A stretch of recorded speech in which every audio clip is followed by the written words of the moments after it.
How are you? Can we answer a I'm couple doing well. questions? Order number two, Mr. Hassett. Please, your reaction to those numbers at 3%. Yeah, it's really one of the best GDP announcements or releases that you could imagine because there's blockbuster growth way above expectation.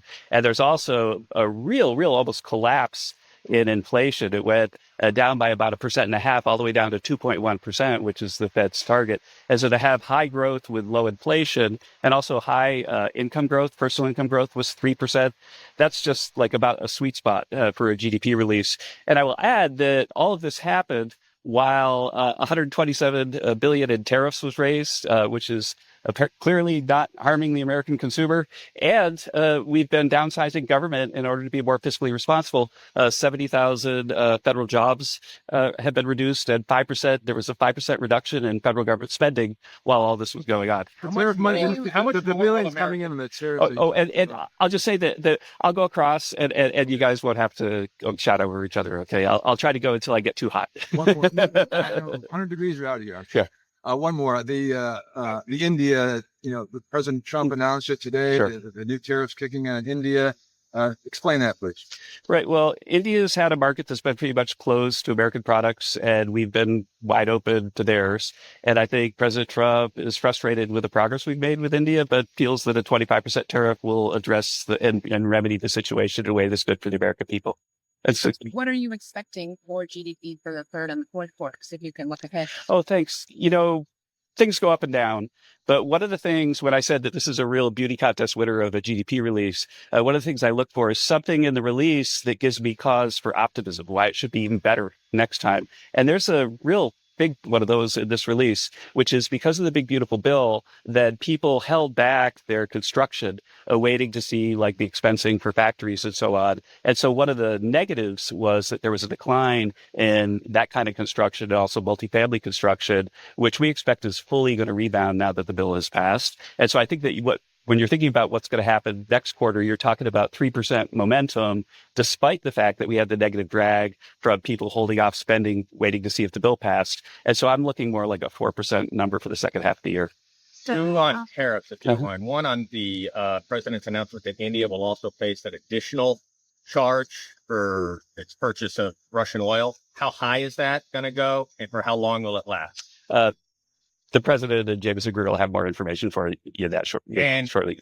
Moving forward, now that the tariffs will be fully implemented, I suppose, on Friday, what should consumers expect? Why won't that impact the price that they pay for an awful lot of products that come into this country? Well, what we've seen is that the price of imported goods has dropped enormously because the people who are selling stuff into the U.S. don't want to lose their market share. And so far, the price of imported goods is actually declining. There's deflation for imported goods. And so in the fullness of time, I think that shows that one of the reasons why we've had trade deficits that went on forever is that we have very inelastic supply and people who are going to cut their prices to maintain market share. So as we head toward August 1st, there is, of course, some uncertainty about the tariffs. We haven't seen the paper that you alluded to. There are folks and importers that are telling us they're concerned about what happens to product on the water and that will affect kind of GDP and some of the economic forecasts. How are you thinking about that? You would have to talk through USTR with like what's going on with the stuff on the water.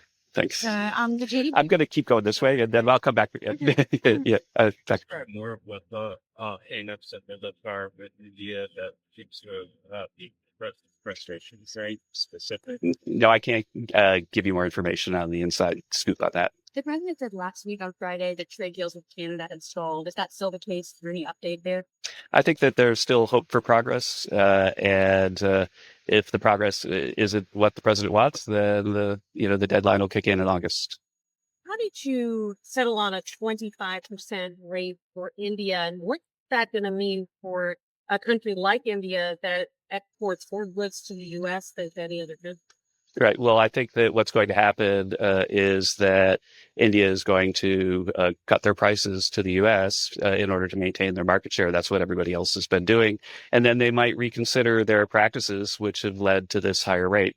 And over time, I would guess that Indian firms will be onshoring production in the U.S. and Indians might even open their markets more to us so that we reconsider a future trade deal. So over here, anytime. You could just give us a glimpse into what this rush is like before this deadline, getting in all the meetings that are happening, all the talks that are happening, and then also just a quick update on where we stand in China right now. Well, the president's going to be briefed today on the negotiations that Jameson Greer as Secretary Bassett had in Stockholm. And again, the readouts from those meetings were that they were very collegial, that it feels like folks are even becoming friends a little bit that are, sitting around the table. And so I think that the ground is set for, very positive developments. But in the end, the president drives hard bargains. He's going to look at what Secretary Bassett especially has produced, and he probably will have some changes that he wants to make before we announce any kind of agreement. So, Okay, then I'll go back this way. Yeah. I'm going to go around this way. Yeah. I go here, and then I'm going to go in before I die. the GDP report is obviously not the only report that we're expecting this week. Mhm. What is the White House expecting from the PC price index as well as Friday's jobs report? I think that we're expecting the number that you saw today, the GDP release, is about the path of inflation right now. And we're very bullish on the jobs report because we think that after the big, beautiful bill has passed, already there was a lot of positive momentum. And we think that July is going to be a really strong number. You have an extra tariff money in the billions coming into American coffers right now. Do you believe that should be used for this proposed rebate that's floating around out there, that idea, or whittle down the debt, or something else? Well, the beauty is that there are trillions and trillions of dollars of revenue coming in, which can help us balance the budget and reduce the tax burden on American people. And I remind you that when real income is growing at 3%, that means that whatever you think the tariff effect on prices is, that real incomes went up by 3% more than that in the last quarter. And so President Trump's policies are definitely working. I had a last question over here. Okay. Thank you. Milana Austin with Newsstack. I wanted to ask a little bit more about paying down the debt. And is there any frustration with Congress? There was that rescission package that just was approved, the one big beautiful Mhm. bill. But do you want to see the spending go down further? And could that further help grow and escalate? Yeah, for sure. Russell Vogt, who's our OMB director, has lined up, way more than $100 billion in rescissions. And so I think that Congress should expect rescission packages coming rapid fire in the fall. So thank you very much, guys. Glad that I got to meet with you.